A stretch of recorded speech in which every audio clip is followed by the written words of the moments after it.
Man, I want to start off this video by saying rest in peace, Marshawn Kneeland. Man, he just had a spectacular game. Even though we lost, had a spectacular game, got his first touchdown this past weekend, Monday night. Still don't know how we lost that, but it's Monday night against the Cardinals. Balled out and took his own life. It's so hard to think about, like, and you know the phrase a lot of people do say, check on your people, you know what I'm saying? And I feel that's real. That's more real than anything, is to check on your people, man, because you don't know. You don't know what they're going through. And I'm saying this from somebody who had two of my male cousins. They took their own lives. My mom's really, really good friend. She was there when I was growing up, you know, when mom was getting her PhD, and just recently, like a month ago, took her own life as well. And the thing that we all deal with is what could I have said? What could I have done?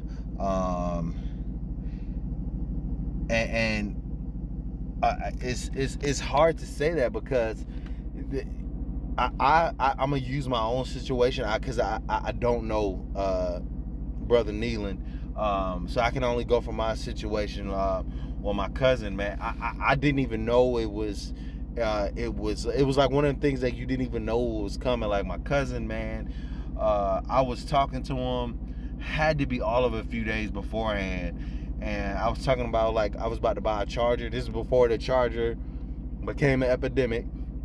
I was about to buy a charger, and we was gonna start going to Yu-Gi-Oh tournaments together, man. We was buying Yu-Gi-Oh cards, collecting Yu-Gi-Oh cards, and that next had to just been that weekend, man. Had to be a few days, and you know, we get the call that, you know, that he shot himself. You know what I'm saying? And of course, over the night he passed away, and just seeing how devastated,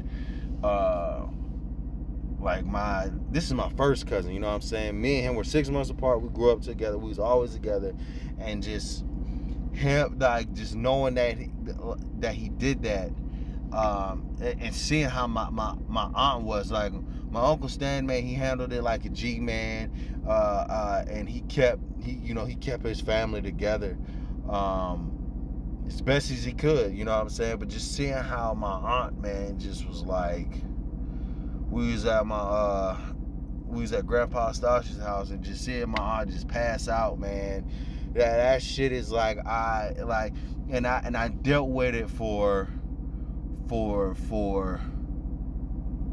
you know, it's easy to deal with now, you know what I'm saying? But you know, I feel like we all are going through something, and the easiest thing to do is to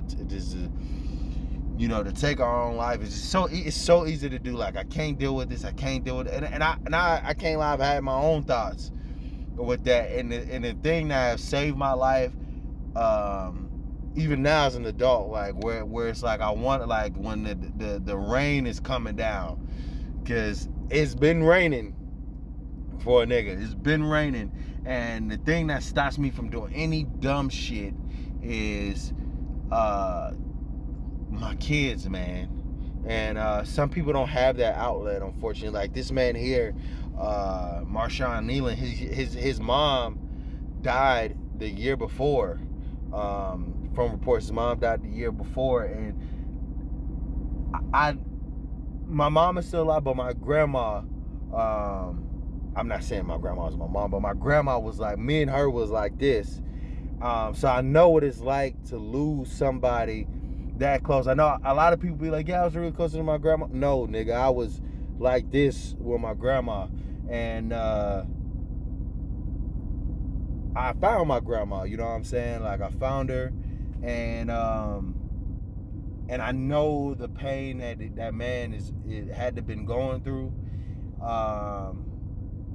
because I sat, and when I found her, I couldn't get in. Nobody But Yusef will answer the phone. Nobody. I could not get a single motherfucker to answer the phone but my Uncle Yusef. My mom, she ended up being asleep, which was, I mean, that's understandable. You're not going to answer the phone if you sleep. I couldn't get in contact with nobody else, man. And I sat while she was there on the floor. I just sat at her foot by myself for at least an hour until somebody finally got over there. And you know, just dealing with that, you know what I'm saying? Like I know that feeling of just like the person that you know that you really feel closest to, they just gone, and you don't know how to deal with it, man.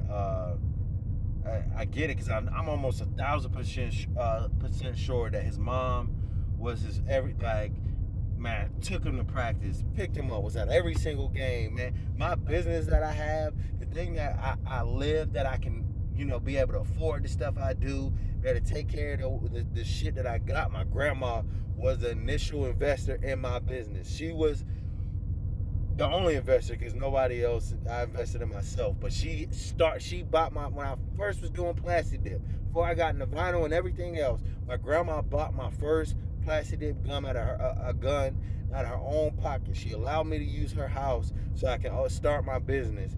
And when everybody else was saying, everybody niggas will tell you, nigga, you need to go get a job. My grandma was the only one to say, keep doing the shit that you're doing. And where I am now, I couldn't have been there without him. So I know how he's feeling. And I'm sure, like, you know, that CTE shit is real, man. Them hits is real. I know. I when I was going back and forth with the motherfucker a few months ago, I was showing I've wrestled. I don't like saying I'm him, but I was him in that shit, man. And I had a lot of head hits and that shit. Some of that shit, like, will fuck what you're thinking, man. It does. Like, you like some of the shit, like, because your brain is off, and some of the things that you would normally do that you shouldn't do, and then also your brain doesn't fully develop until you're 26, and dealing with your mom and dealing with all of this shit, and like, yo, man, I gotta take care of all of these people, man. I don't know if these people here for me or not. And this man took his own life, and it's fucking heartbreaking, man. It's fucking heartbreaking, man. And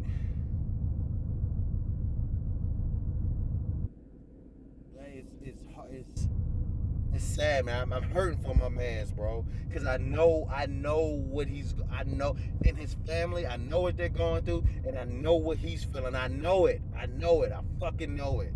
I know it, and it's tough, man. And we be and people, man. We just so fucking petty, man. We just hold on to little small bullshit, and like, but it's like some of the shit I just don't get. Like, my nigga, you stay 30 minutes away. Why the fuck we can't link up? Homegirls, why the fuck we can't link up? Why we fucking gossiping all fucking day? It ain't nothing else we can talk about. It ain't nothing else we can do to bond, to be closer to each other. Why the fuck are we fighting? Family members, why the fuck are we fighting? And I'm telling you, I know when my grandma passed, when my cousin passed, I heard, what could we have done better? I heard it, nigga. I know, I was there. I seen it.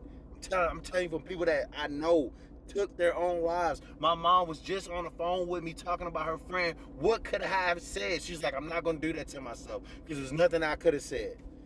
But we gotta be, man. We gotta, like, man. We gotta eat better. We gotta exercise. We gotta be there for ourselves first, and then everybody else second. When I mean be there for ourselves first, that don't mean be a dick to fucking people. Because that's what y'all take this new self-healing bullshit as. Let me be a dick to everybody else so I can heal myself. Man, y'all, that's some fake bullshit. That's some fake bullshit. Man, you know how to treat fucking people. You can still heal yourself without being an ass to people that love you. I've seen that shit too. Come on, man. We gotta be better, man. This shit is sad, man. I know he felt alone. I know he felt alone. I know he did. And his girl there's nothing that she could have said to him. You wanna know how I know? Because my cousin did the same exact shit and hit his girl. Not hit her physically, but was talking to her, and dog, I know I've been there. People, we gotta be better, man.